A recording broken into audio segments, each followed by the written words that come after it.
Welcome back to Annafi Islamic TV. কল্পনা করুন সেই দিনের কথা যখন নীল আকাশ হঠাৎ এক ঘন কালো ধোঁয়ায় ঢেকে যাবে, সূর্য তার তেজ হারাবে আর পৃথিবী ছেয়ে যাবে এক দম বন্ধ করা অন্ধকারে।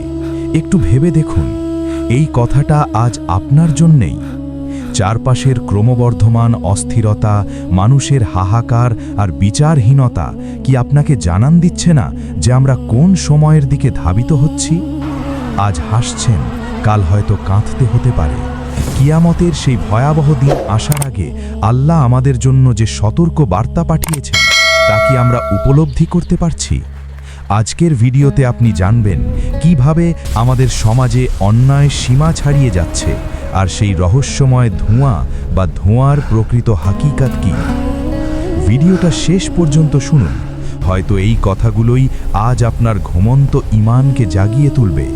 আর যদি আপনি কুরআনের আলো, সহিহ হাদিসের সত্য কথা আর হৃদয় বদলে দেওয়া দোয়া আমল নিয়মিত পেতে চান, তাহলে এখনই আন্নাফি ইসলামিক টিভি সাবস্ক্রাইব করুন, লাইক দিন, কমেন্ট করুন, আল্লাহ আমাকে হেদায়েত দিন, আর শেয়ার করুন। হয়তো আপনার শেয়ার কারো জীবন বদলে দেবে। ইসলামের ইতিহাসের পাতায় এবং রাসূলুল্লাহ সাল্লাল্লাহু আলাইহি ওয়াসাল্লামের পবিত্র মুখে কিয়ামতের ছোট ও বড় অসংখ্য আলামতের বর্ণনা এসেছে। তার মধ্যে অন্যতম হল সমাজে অন্যায়ের ব্যাপক বিস্তার। সহিহ বুখারীর বর্ণনা অনুযায়ী কিয়ামতের আগে দ্বীনি জ্ঞান বা ইলম তুলে নেওয়া হবে এবং মূর্খতা সর্বত্র ছড়িয়ে পড়বে। একটু লক্ষ্য করুন আজকের পৃথিবীর দিকে, যেখানে সুদকে ব্যবসা, অশ্লীলতাকে আধুনিকতা আর মদ্যপানকে উৎসব মনে করা হচ্ছে।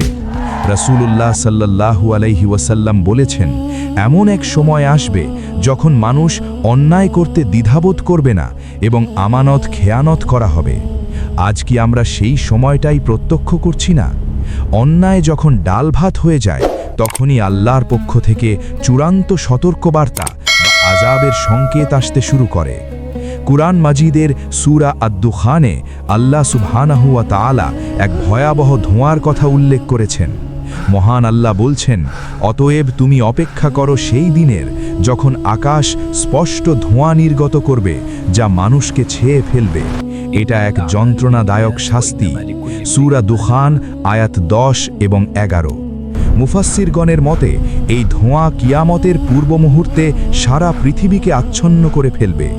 সহিহ মুসলিমের হাদিসে নবী করিম সাল্লাল্লাহু আলাইহি ওয়াসাল্লাম কিয়ামতের 10টি বড় আলামতের মধ্যে এই ধোঁয়া বা ধোঁয়ার কথা বিশেষভাবে উল্লেখ করেছেন।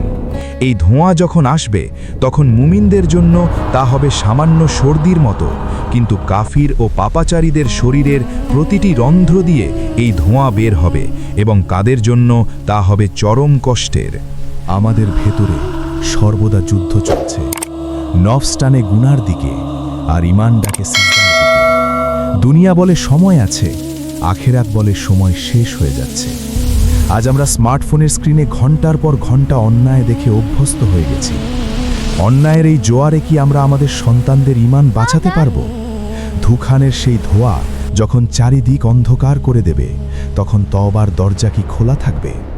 সহিহ হাদিসের ইঙ্গিত পাওয়া যায় যে কিয়ামতের ঠিক আগ মুহূর্তে মানুষ যখন চূড়ান্ত অবাধ্যতায় লিপ্ত হবে, তখনই এই মহাজাগতিক আলামতগুলো একের পর এক প্রকাশিত হতে থাকবে। যেমনটি সিরাত ইবনে হিশামের বর্ণনায় নবীজির আগমনের ভবিষ্যৎবাণী করা হয়েছিল, ঠিক তেমনি তার প্রস্থান ও কিয়ামতের এই আলামতগুলো ধ্রুব সত্য।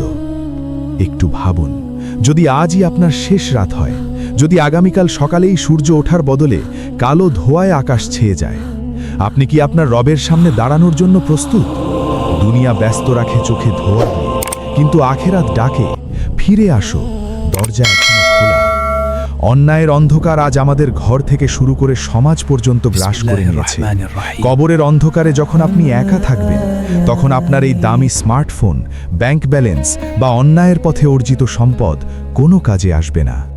কিয়ামতের দিন আপনি কি জবাব দেবেন যখন আল্লাহ জিজ্ঞেস করবেন, আমি তোমাকে সতর্কবার্তা পাঠিয়েছিলাম, তুমি কেন ফিরে আসোনি? সেই ধোঁয়া যখন আপনার শ্বাস রোধ করতে আসবে, তখন তওবা করার আর সুযোগ থাকবে না।